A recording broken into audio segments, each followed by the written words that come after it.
Alrighty, so we are replacing the head on this Elegoo Phantom 4 because gooped up. Now the only thing I've done is remove this back fan right here, which is pretty much just held in with these 4 bolts or so, and then you just unplug it. So I'm gonna go ahead and set that aside. I think what we're gonna start with is removing this cable, which it looks like we're gonna need an Allen wrench. And I just got one of these multi-tools right here from Harbor Freight that's literally like $3. And so we're just gonna figure out which one's which and go to town.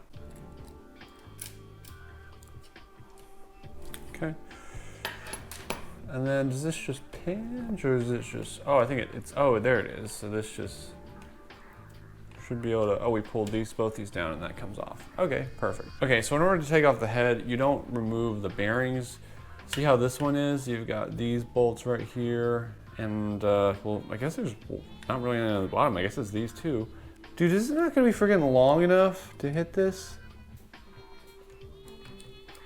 There we go. Holy crap, that just took freaking forever. So yeah, this is why we're replacing this. I don't know how this happened. Line those 2 bolts on the side back up and do this awful process again. So hopefully this time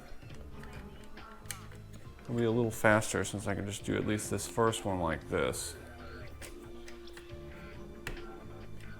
Well, whatever. Fortunately, the one I ordered, it snapped off. So we'll just glue that in. That piece is broken off, but it's past the return window and I don't really care.